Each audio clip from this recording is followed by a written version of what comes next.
Okay, we're on. What's up, everybody? Welcome back to ThroughConfusion. Hope you all can hear me out there. Today, we got an awesome episode. The title, as you guys saw, is Jacob and his sons. So, we're going to be covering all of that. We're going to be talking about God's election. We're going to be talking about why God chose Jacob and not Esau. And were Joseph's brothers just in what they did, how they treated Joseph? Got a lot of interesting stuff today. We're going to be covering 25 chapters in Genesis. So from Genesis 25, actually 26 chapters if you count chapter 25, all the way through the end of Genesis. I know the first few episodes we were covering things a lot closer because they're big events that happened and they were covered in a short period of time. Now we're getting into the life of the patriarchs, so we're going to cover most of them. We did Abraham last week, and now we're going to get through all that. So if you're new here, welcome to ThroughConfusion. This is our Jesus school, so we're going cover to cover, Genesis through Revelation, to really discover what God's plan is through the Bible. I believe there's one message through the whole Bible that God is bringing to us. So thank you for being here. If you're new, be sure to subscribe and share it with any of your friends who you want to do Bible study with. It's really cool, a great opportunity to get a good foundation in what the Bible is teaching. So, as I was short on time and a lot of things didn't go as planned, I don't have a joke for you today. So maybe somebody, if you have a good joke about Joseph or Jacob, write that into the chat. I can read it at the end. Or when you guys put that in, that'd be awesome. And let's just bring it to the Lord, start out with some prayer, and then we'll get into it. So, Father, thank you so much for your word. Thank you that we can be here this morning, Lord, that we can be gathered together and you can teach us, Lord. We want to grow in your word. We want to know what you have for us today, Lord. And I'm just really grateful for this story that you've recorded. That we can learn, that we can grow, that we can be founded in you and learn from you, Lord. So we just pray that you teach us this morning. Your Holy Spirit would be present, Lord, and you just be with this study. In Jesus' name, amen. So you guys can get your coffee, or if you're driving to work, be sure to pay attention to the road, and we'll get into it. But things to think about on this episode as we're going through, starting off with Isaac, and then we're doing Jacob and Esau, and then we have all of Jacob's sons. So God has a plan that goes beyond our life. Think about that. God's plan goes beyond our life. Though we can be a part of that plan, we should be humbled by the fact that we're just a small fraction of what God is doing. So as we left off with Abraham last week, right? God gave Abraham these promises. He gave him this covenant, but Abraham didn't live to see everything that was happening, right? Isaac is just a small part of this story. He's one of the patriarchs, we call him, but he isn't a very big part of this story, right? He plays just a few chapters in the middle, and God used him in that. And the same with Jacob. There's just a part of the story, and God is working something out in the bigger picture. So keep that in mind when we're going through this. The second thing I want you to keep in mind is God uses flawed people for his work. All of us are flawed, right? But we oftentimes in church circles get this picture of like the perfect Christian type person. And it's, yes, there's qualifications for people who are called and all of this. But if we go through this story and we see the people and the mistakes they made, they aren't picture perfect people. These aren't people that have flawless lives, and the Bible is sure to record their mistakes. And I think that's important because it points more of the glory to God. So if you're not from a Christian family, if you didn't grow up in that, where you kind of have this picture of what a perfect Christian role model is, just know that the people in the Bible made mistakes, and they weren't necessarily the typical Christian as we go through the genealogy. Of course, they weren't Christians back then, but the hypothetical perfect picture of a God follower, right? And the last thing I want to look at is the sins of the parents continue on through the generations. We see that there's kind of habitual things that continue to get passed down through this story that's fascinating, interesting to look into. But let's get into it. Start out in Genesis 25, verses 7 and 8. It says, Abraham lived 175 years, and he died at a ripe old age. Having lived a long and satisfying life, he breathed his last and joined his ancestors in death. Abraham, like I said at the beginning, finishes his race, 175, old man at that time. All he owned in the promised land was the tomb where he was buried and his wife was buried. That's the possession that he had at that time. Hebrews 11:13, we touched on this last week, but it says all these people died still believing what God had promised them. They did not receive what was promised, but they saw it from a distance and welcomed it. And they agreed that they were foreigners and sojourners on the earth. What was Abraham? Why was Abraham so special? What did Abraham pass on to his children? What did he pass on to the next generation? Why was he so important? If you look at Abraham, yes, he did pass on what he owned to Isaac, and they passed that down. And that's important that they passed that down. But the key thing that they passed down was a promise. The key thing that they passed down was their faith in the true and living God. That's what Abraham passed down. That's what he was giving to his children, and we'll see that through the next generation.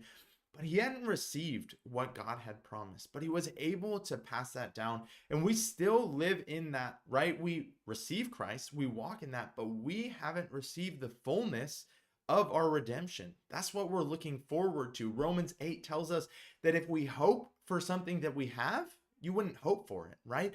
But our hope is an earnest expectation of the things to come. That's what we're living for. That's what we're hoping in. We're still living in the same place. We're still sojourners on the earth. We're still foreigners on the earth. We're in the world, but we're not of the world. And this is the same calling. And the most important thing that you pass down is your faith, your belief in the true and living God. That's what he passed down. And Abraham is the father of faith. Abraham, in doing that, started something so amazing. Obviously, God was doing that in him, but started something so amazing that he couldn't even comprehend. All it was walking by faith, leaving the land of his father and going to a new place, trusting the Lord with what God wanted to do in his life. And that's all he had. That's all he had to show for it, right, when he died. But God was doing so much more with that. And the promises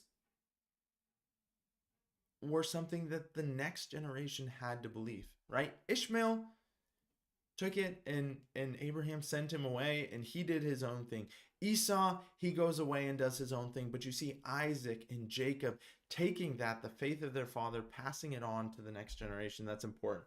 So now we get into Isaac, and it starts out with their children. Let's read Genesis 25:21. It says, and Isaac pleaded with the Lord on behalf of his wife because she was unable to have children. The Lord answered Isaac's prayer, and Rebekah became pregnant with twins. But the two children struggled with each other in her womb. So she went to ask the Lord about it. What is happening to me? She asked. And the Lord told her, the sons in your womb will become two nations. From the very beginning, the two nations will be rivals. One nation will be stronger than the other. The older son will serve the younger son.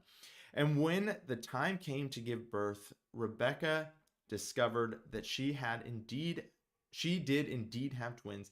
The first one was very red at birth and covered with thick hair like a furry coat, so they named him Esau, which means red.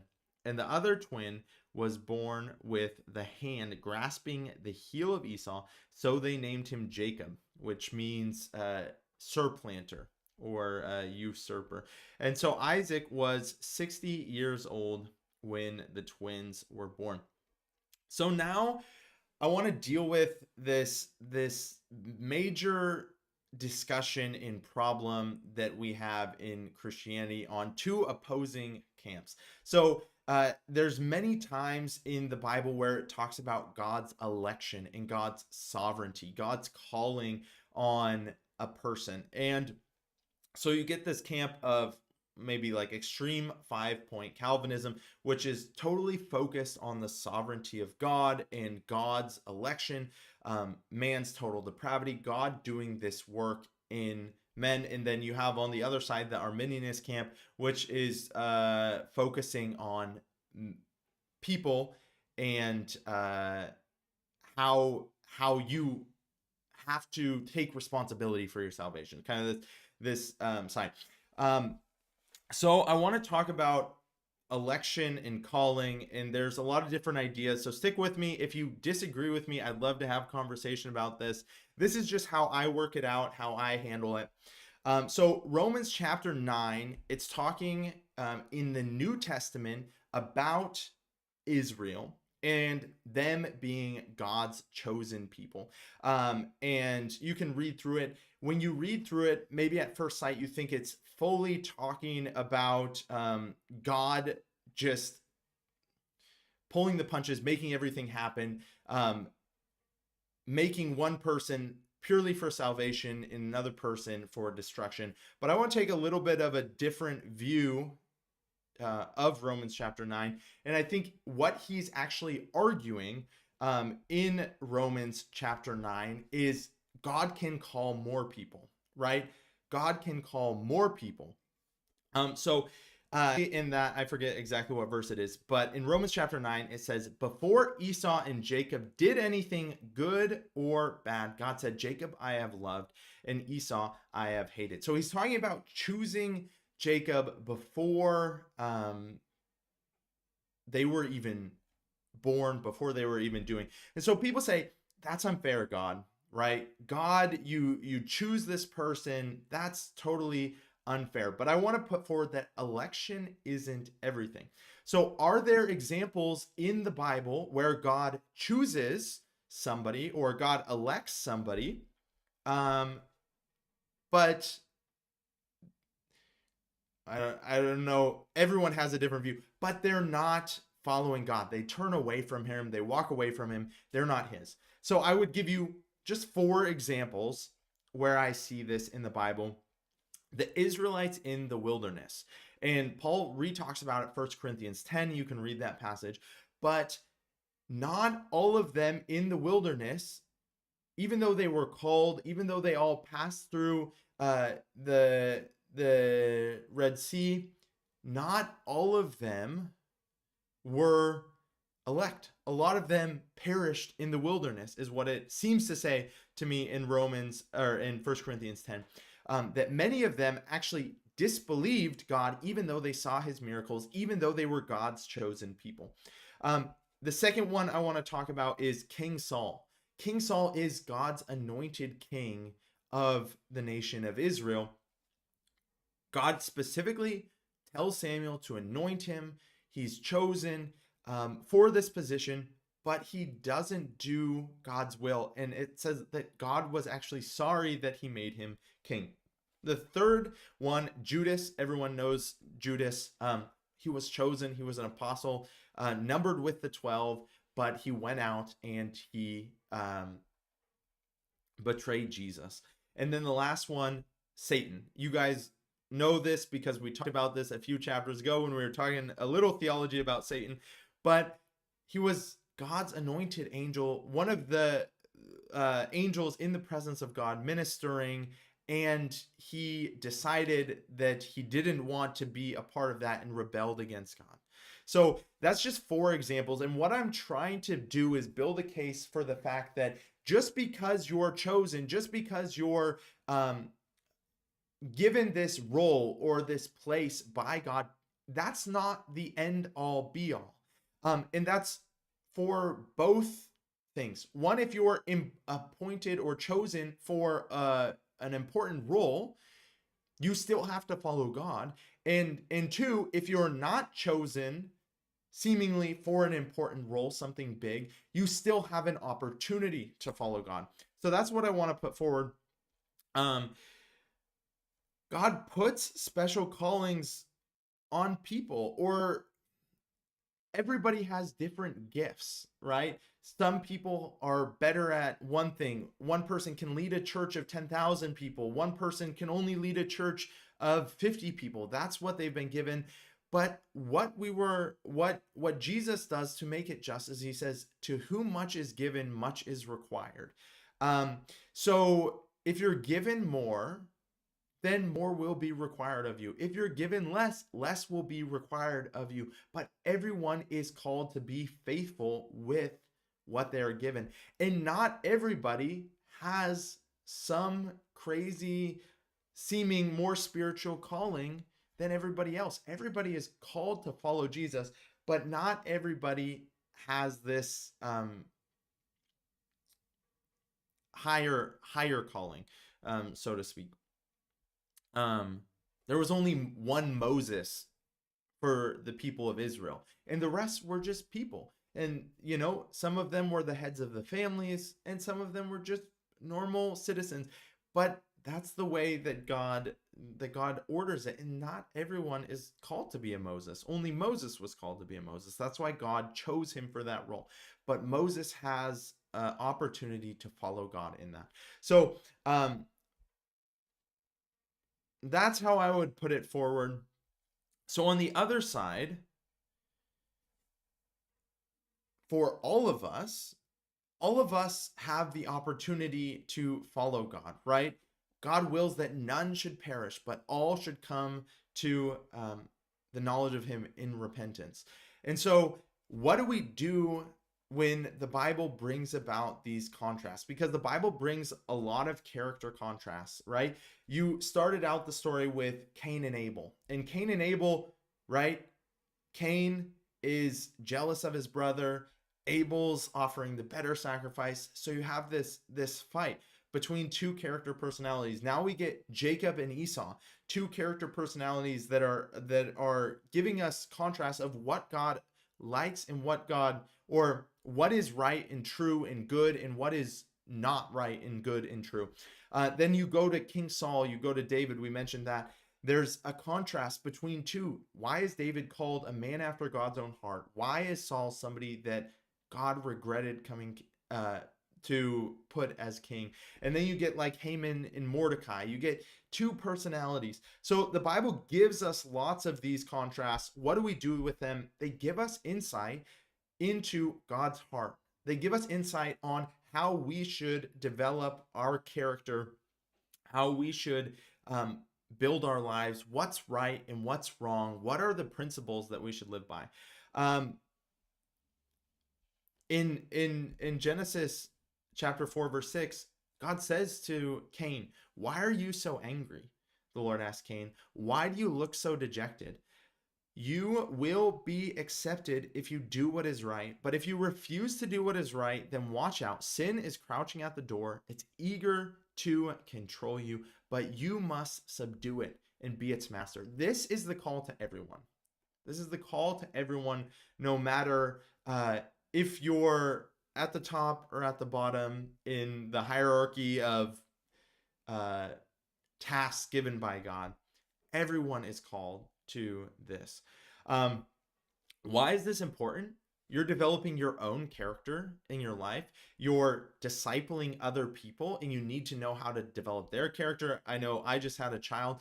Thinking about, how do you raise the child? What principles, what things do you want to teach this child so that he grows up? What character traits do you want them to have? So the story of Jacob and Esau, they come out. Esau is first. Jacob is holding on to Esau's heel. They're born I don't know, 2 minutes apart, something like this. They're twins. They're not identical twins, but before it said there are two nations in your womb that are fighting together. So you see that at the start, and then it goes on to the first story where Esau is out in the field. He's a hunter. He's, the man's man, and Jacob's more of like the quiet, in the house type of guy. And Esau comes back from a hunt. He's starving, and he comes in and he's like, Jacob, give me some food, because Jacob's cooking up some nice soup. And Jacob takes this as an opportunity to say, I know you were born 2 minutes before me, but will you give that up? And so he says, well, I'll give you the soup if you give me your birthright. You're right, as the firstborn, to have all of the first of the inheritance. And Esau's so hungry and he's angry. He doesn't care about that. So he just says, yeah, just give me the food. I don't care. Right? This is the first thing. Then we see later on, Esau marries the Hittite women from the town. And it says that they make life miserable for Isaac and Rebekah. And then that finishes off the main confrontation with Isaac saying, okay, Esau, go out, get some food. I'm going to bless you because I'm old. And Rebecca, Isaac's wife, tells Jacob, because Jacob's her favorite, to go and get her food, prepare it, and that he's going to pose as Esau and steal Esau's blessing. So that's how the story goes. If we do a little character analysis on the two, Jacob by no means looks like an innocent person in this matter. He's always going against his brother. I'm sure you can feel a little compassion for Esau in this situation. But let's look at their character. Esau is looking for instant gratification in this. He doesn't really care what the future holds. He wants it, and he wants it now. Whereas Jacob, he's looking for delayed gratification. He's looking for the future, right? He cares about the inheritance. He cares about that because he knows it matters in the future. Whereas Esau, he's not thinking about that. Esau is marrying whoever, and we're going to see that Jacob actually listens to his parents in going and getting married to someone who his parents think is a good choice for him. And then we see Esau, and maybe this is a little jump, but Esau is doing the right thing for approval, right? Esau is looking for approval, and this causes him to make a lot of bad decisions because his motive is approval. When Jacob's doing the right thing in some circumstances because it's the right thing, right? That's what he wants to do. And so you get this difference where Esau marries these two wives. Then he sees they send Jacob away to get a different wife. So he's like, oh, I'm going to marry somebody in the family too. And he's trying to gain that approval of his family by then doing something else, marrying one of Ishmael's descendants, because he's like, oh, that's in the family. But he's not actually thinking, what should I do? What would be the best thing in turning to the Lord in that? So Jacob's name is Jacob, which is usurper or supplanter. And that name is going to catch up with him. So his parents say, okay, go over to Laban, who is Rebekah's brother. So this is Jacob's uncle, and find a wife over there because they're good people and they kept getting women from that family. So Jacob sent off to Laban, and the angel of the Lord meets him at Bethel. And this is where you get the story of Jacob's ladder. So basically he falls asleep. He has this vision in the night of this ladder going up to heaven, and angels are ascending and descending on this ladder, and this awesome vision that he sees. And basically God gives him the promise of Abraham. He gives him the promise that he gave to Isaac, and now it's going down to Jacob. So you're seeing it. God is working through this family, right? When Ishmael was born, God said, I'm going to make Ishmael a great nation. He's going to have 12 sons as princes. But this child of promise, that's Isaac. And then he says again, Esau, he's going to go away, but the child of promise is going to be Jacob. So he passes that on. He says, I'm giving you this land, the land of Canaan. And Jacob has this awesome experience, and he wakes up and he says, I didn't know God was in this place, sets up an altar. But we see that God has his hand on him, and God tells him he's going to send him away. He's going to go to Laban, but God is going to protect him in that place. And we see that God is faithful to that. So he goes to Laban, and Laban is like Jacob 2.0, right?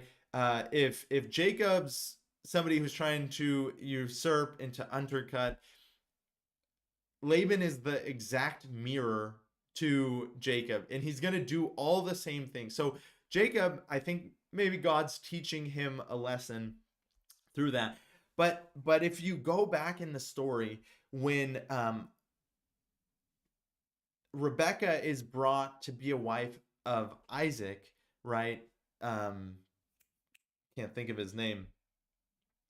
Abraham's servant goes and gives her some jewelry, and she walks back to her house, tells her parents, and Laban's there. And it says when Laban sees all the jewelry, then he runs out to go see what's going on. So Laban is this person. He's greedy. He's a little motivated by money. And Laban is full of tricks. So the first trick is Jacob goes there. He meets Rachel right away. Rachel's beautiful. He falls in love with Rachel. And so he says, I'm going to work for Laban for 7 years to get Rachel as my wife. So he works 7 full years for Rachel.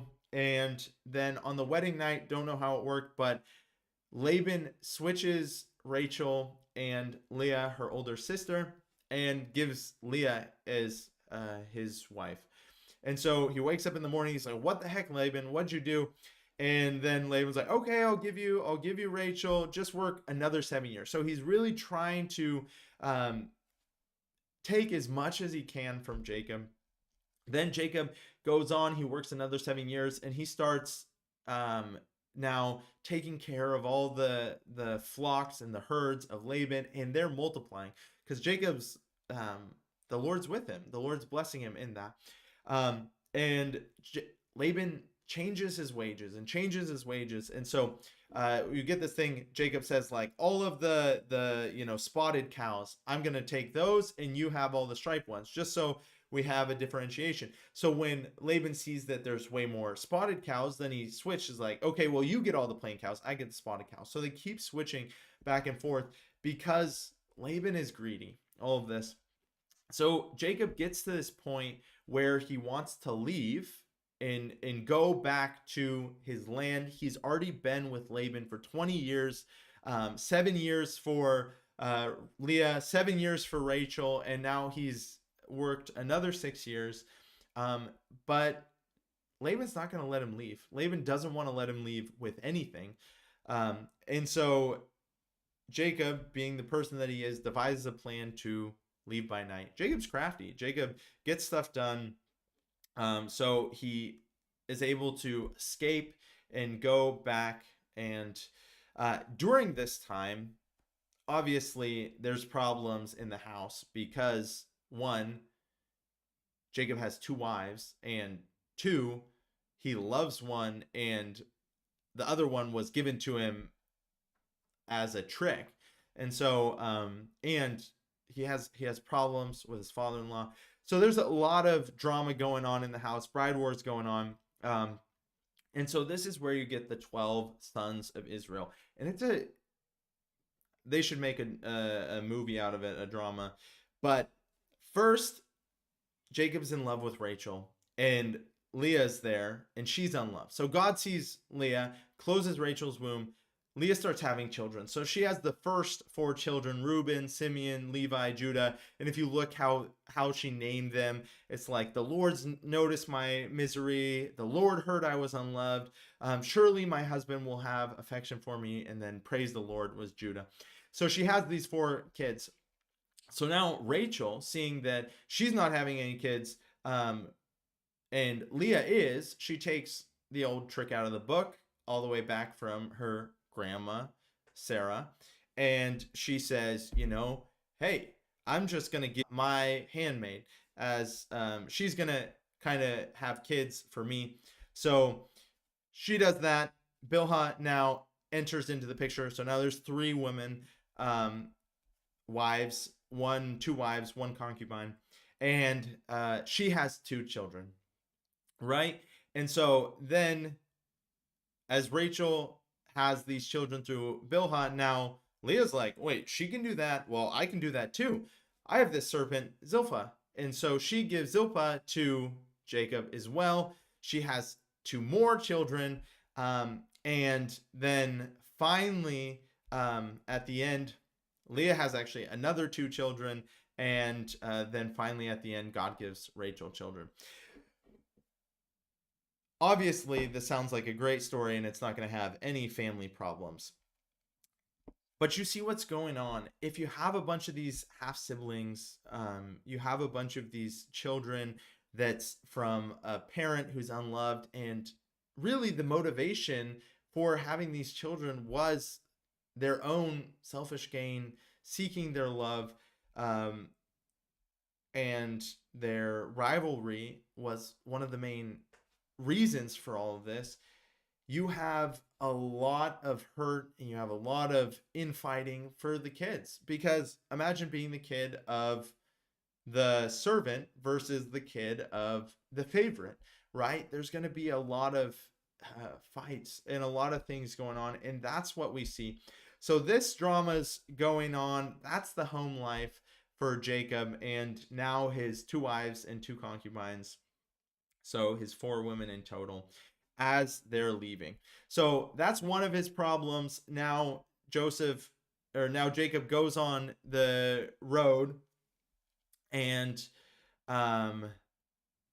heads back home. And as he's heading home, Laban is a few days behind him, hears that he just left. So Laban chases after him, and he knows that he's going to meet up with Esau, because Esau is going to be where he's going. And when he left Esau, he had stolen his blessing, he had stolen his birthright, and he was running away for his life because Esau wanted to kill him. So at this time, Jacob's about 60 years old. He's headed home, and Laban comes after him, chasing him, probably going to kill him. But the Lord shows up to Laban in a dream right before he gets to Jacob. And the Lord says, don't do anything to Jacob. He's mine. I'm protecting him. So Laban shows there. He's angry. As they were leaving, Rachel stole the household gods. And now he wants to attack him, right? So they have this confrontation, and all of this is catching up to Jacob. Jacob's at this point of pressing, and Laban goes through everything looking for anything that Jacob stole. He can't find anything. So finally they make this peace treaty, not in a good way, but in a, you never attack me, I'll never attack you. So he leaves, and that's done. And then he goes on, and this is the famous chapter in Genesis 32 of Jacob wrestling with God. So Jacob knows Esau's coming with 400 soldiers to greet him. So if you're in Jacob's position, you're probably pretty terrified. You maybe have a few fighting men with you, but you got all of your people, your wives, your children, and your angry brother who you left and stole everything from. So he devised a plan. I'm going to send gifts ahead, but he needs to meet with God. He needs a solution. He needs an answer.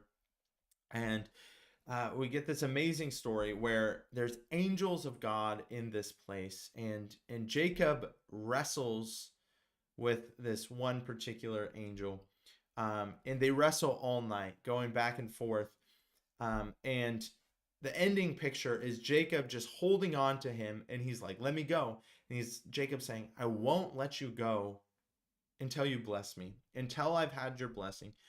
Um, and so the angel, the Lord in this particular case, says, okay, what's your name? He says, Jacob. And he says, you're no longer called Jacob, but you're going to be called Israel because you're the one who struggles with God and you prevailed.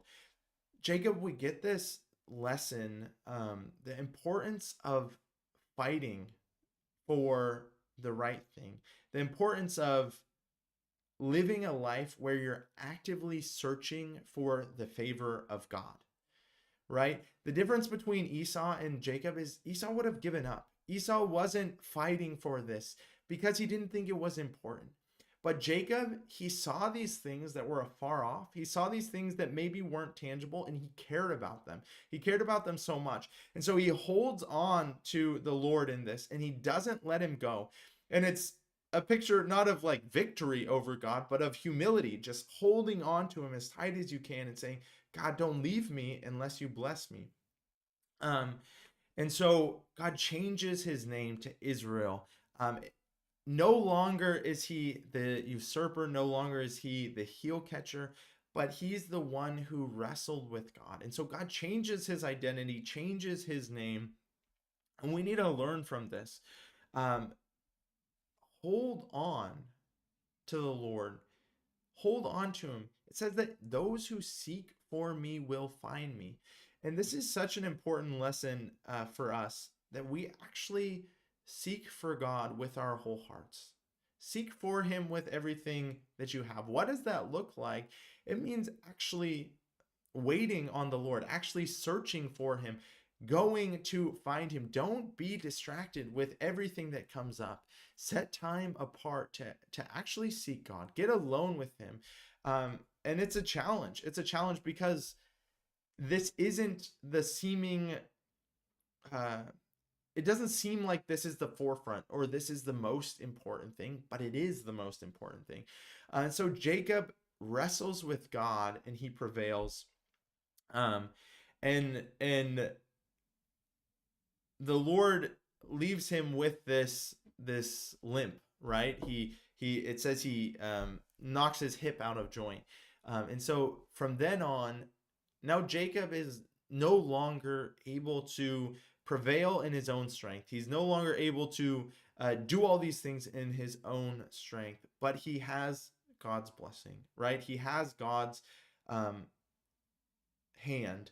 And so through that, God leads him on, and he goes, and now he confronts his brother, and he puts his gifts in the front, and he has this reunion with Esau, and God has softened Esau's heart. Who knows? When Esau set out, I'm sure he was probably, I'm gonna go destroy my brother. Vengeance has come. He came back for mercy, but through this, in fighting with God, God is the one who's working, and God softens Esau's heart. And so Esau comes, and Jacob sends the gifts forward, and Esau reconciles with Jacob and sees Jacob, and it's a beautiful reunion when they come back, and God restores that. And Esau, later on, it says Esau leaves, and he knows that the land was for Jacob. And so Esau took time, and he realized that this was something bigger than him, that he was going to be a nation, but God was doing something with Jacob. God had blessed Jacob. God had placed his hand on him and was protecting him. And Esau knew that. Esau knew that the hand of God was on him. And so Jacob makes it back to the land of Canaan, and he settles there. And so his 12 sons are going crazy at this point. Read through, honestly, I just read through all of these 25 chapters a few times, and the story is so crazy. I would just encourage you, go back and read through this story. It's honestly better than watching a TV show, I would say. But really a crazy story of intrigue, of fighting, all of this stuff that goes on. I'm going to skip over a few of those stories, but we get now to the story of Joseph. So it changes focus from Jacob. Jacob brings his sons to Canaan. This is the promised land where they were supposed to be. And the story shifts. So in the order of children, they had 12 sons, Jacob and his 4 wives. 12 sons. The 11th son is Joseph, and he is the son of Rachel, who was the favorite of the 4. This one is the one that Jacob really fell in love with when he went there, and who he wanted to marry from the beginning. And when he, sorry, there's the joke in the comment. I'll read that at the end. So this is the favorite kid, and it's the child of his old age. So even more favorite. And now he can really spoil this child. I know from my family, we have a younger sister, Grace, who is a few years younger than the rest of us. And so we all saw that she definitely has she has definitely a different life than the rest of us, but a little bit more privilege when it comes to material blessing than the rest of us had. We all had a great growing up, but it's a different phase in life. So you have different blessings. So this is Jacob's favorite, Joseph, and he even gives him the coat of many colors. So he gives him this robe that just shows that, yes, he's favorite. And especially think about it from one of the other older brothers' perspectives. If you're the son of, like, you're his half brother and you're the son of the slave woman. So there's so much animosity. There's so much like jealousy and division, of course, in this. And now Jacob picking favorites, that's not usually the best thing to do with children. And Joseph's a tattletale, right? When his brothers are doing things wrong, Joseph reports what their wrongdoing is to their father. And so he's really not playing his cards in the best way. Not saying that he's bad. Actually, there's no recorded sin that Joseph does throughout the story, but he's really playing in the cards that make everybody jealous of him. And on top of that, he gets a dream where he sees all of his brothers, hypothetically in this dream, they're sheaves of wheat, or they're stars in the 2 dreams that he has, but they're bowing down to him in the center. And so he shares this dream with his brothers. And then one day they're out in the field. He goes to go check on them, and they devise a plan to sell him. Or they wanted to kill him, but then they decided to sell him. And they sell him for 20 pieces of silver. And they send him off to Egypt. And so these brothers, the 12 brothers, they hate him. They sell him for 20 pieces of silver, send him off to go to as a slave, and they're done with him. Then they go back to their father and they tell him, hey, father, some wild animal must have eaten Joseph. We found this. And they had dipped his beautiful robe in blood and torn it to make their father think that Joseph had died.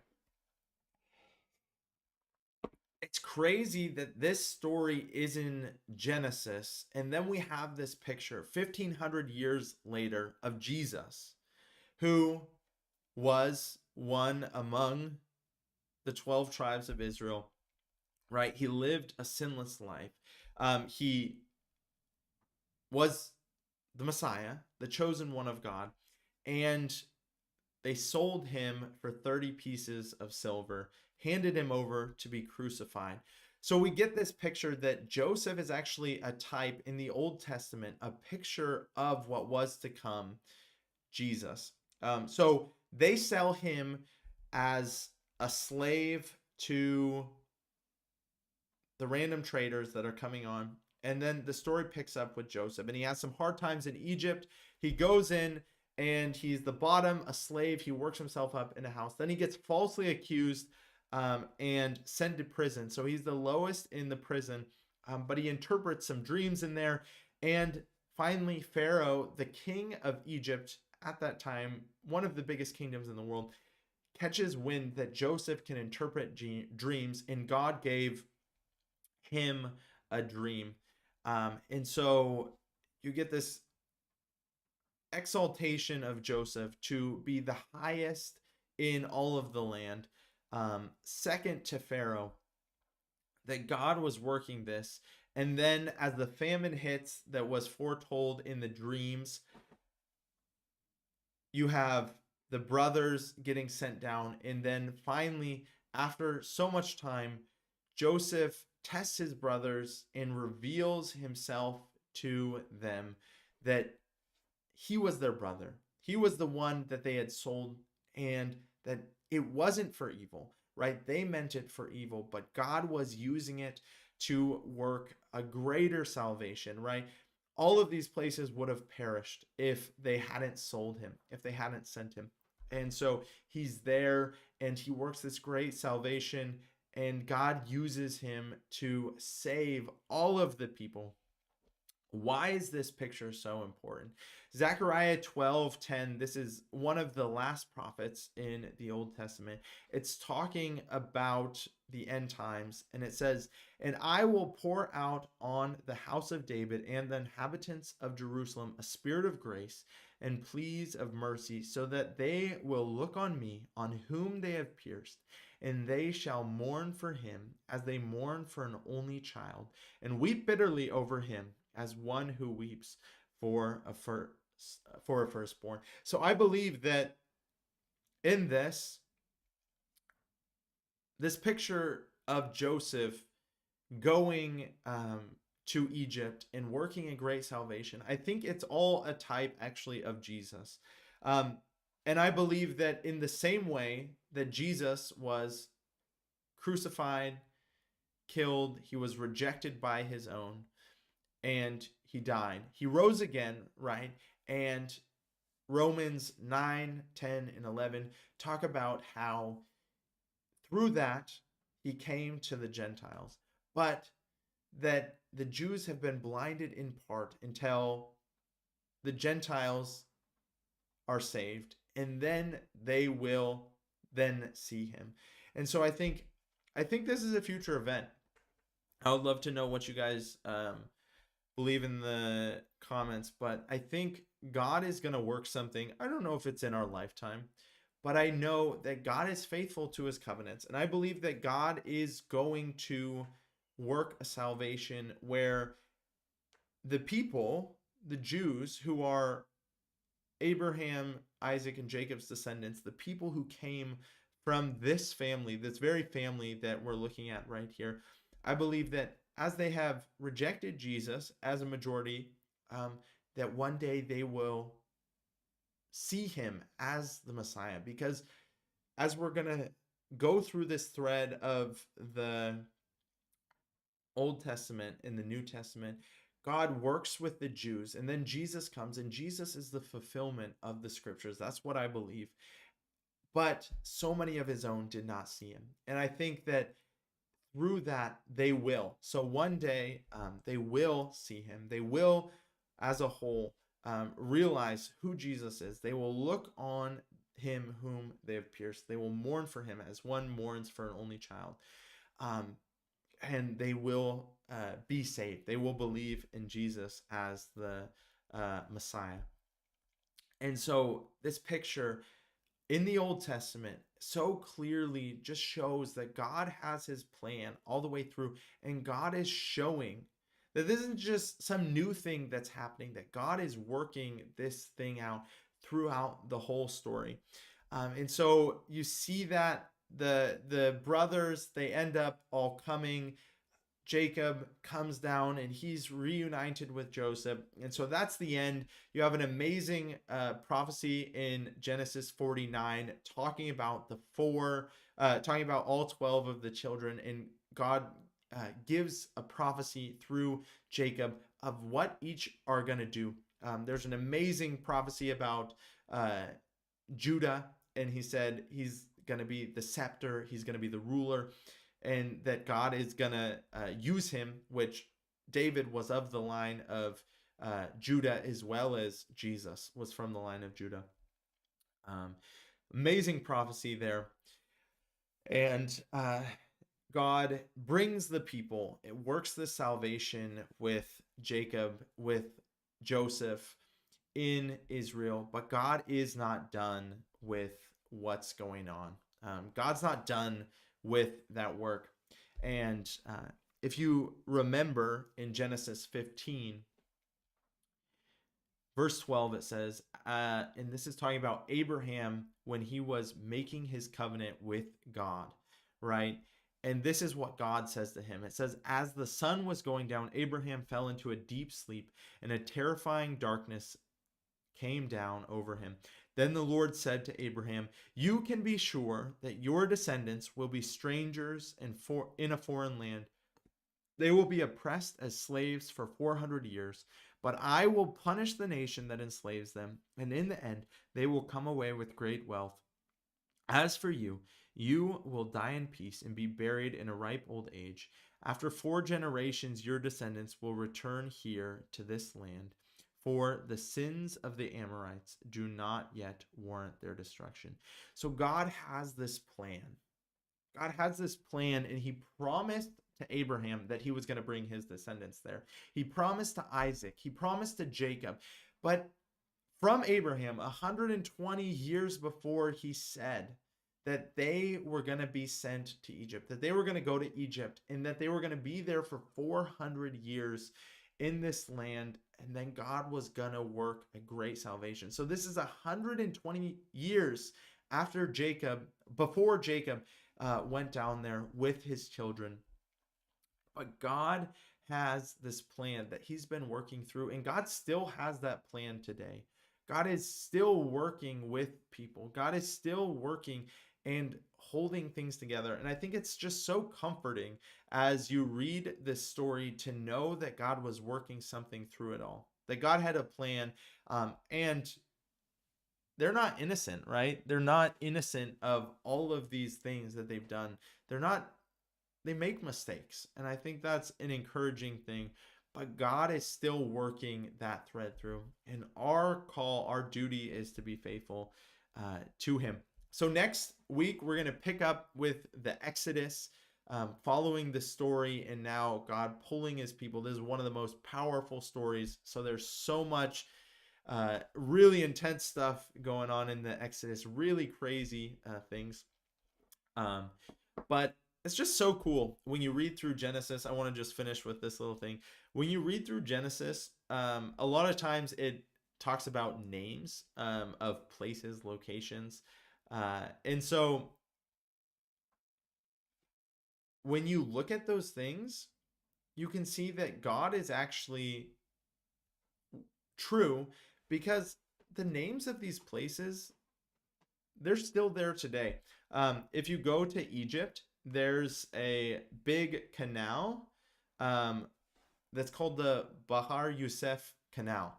And it comes from the Nile, and it has created this very big fertile oasis in Egypt. What does Bahar Yosef mean? It means the from Joseph Canal. It's so cool. You can totally see that Joseph was in this land. Joseph was there. That he was not just a hypothetical character, but he was a real character. The same as if you look at all the places in what is now modern day Israel, that it's the same places. If you look at the wells that were filled in, and it talks about this, the names, Bethel, all the names that they were given to these places, they're still the same names in these cities that are now 4,000 years old, that were founded by Isaac, that were founded by Abraham, that were founded by Jacob. So it's just so amazing to see this thread through history and the history that we still have today. So thought that was interesting. All right, for this joke, okay, this is a good one. I've heard this one. I wasn't sure if it was too cheesy to put in. Where is tennis mentioned in the Bible? When Joseph served in Pharaoh's court. Oh, I think I have another one. This one's actually good for next week, so I'll save that for next week. I'm not going to say that joke. Okay. Any other questions that you guys have in there? We can answer some questions from the story, or any thoughts.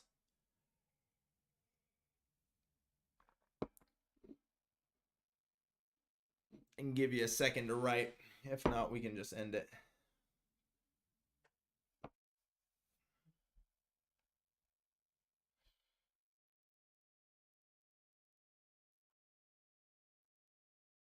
Okay. Well, you guys have a blessed week. Thank you so much for being here on the live stream. I hope you guys enjoyed it.